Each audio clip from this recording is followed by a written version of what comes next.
Standing here in the morning, in the pouring rain, watching this beech tree. Interesting things trees are. This beech was most probably planted by the gentry more than 70 odd years ago. And now here I am, looking at this tree. Quite an admirable thing to plant a tree, be able to enjoy it in your lifetime, and think about people in the future being able to enjoy that tree as well. The beech has quite a lot of cultural background in Britain, just like the oak tree. This particular beech right now is in mast, so it's going to drop a lot of seeds.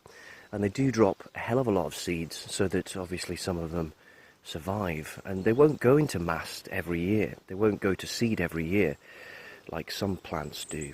Excuse me. It is raining. So every few years they will go into mast. I'll show you what these beech nuts look like. You can eat them. There is a beech nut.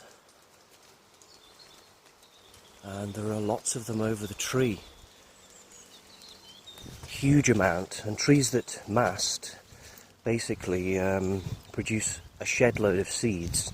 And this slows the predators of their seeds, like animals, slows them down a lot and ensures their seed will survive.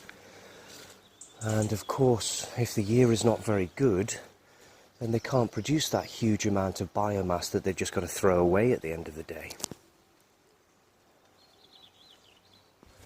So the tree basically decides whether or not to go to seed.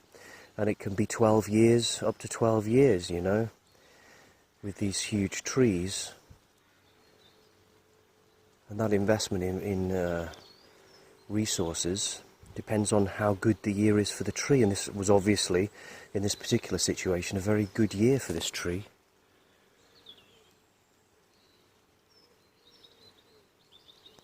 And oak and ash in the UK are masting trees as well. They go through the same kind of process.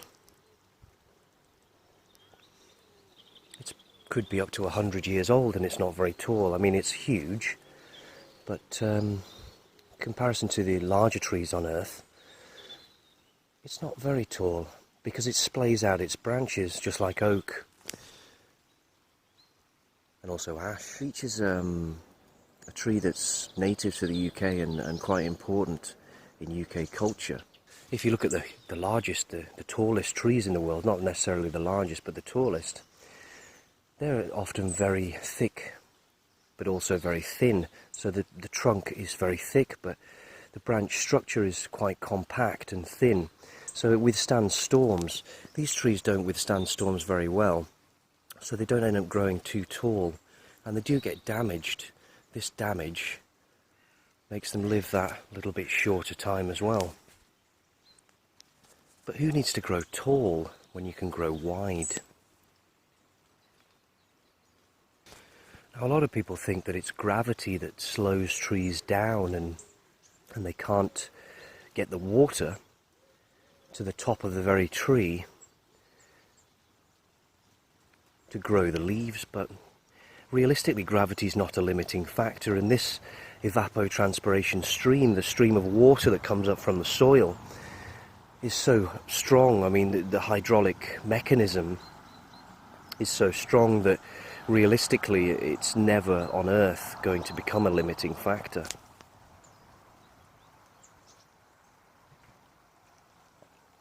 Even the largest mast tree, I mean the tree with the largest mass on Earth, Sherman,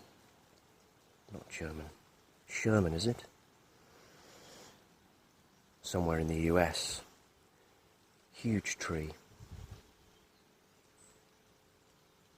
Even that tree, you know, easy for it to get water up to those top leaves.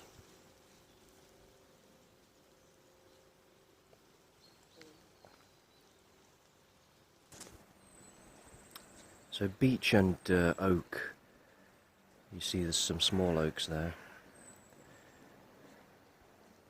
These are great trees planted by men for other men to enjoy, and women of course.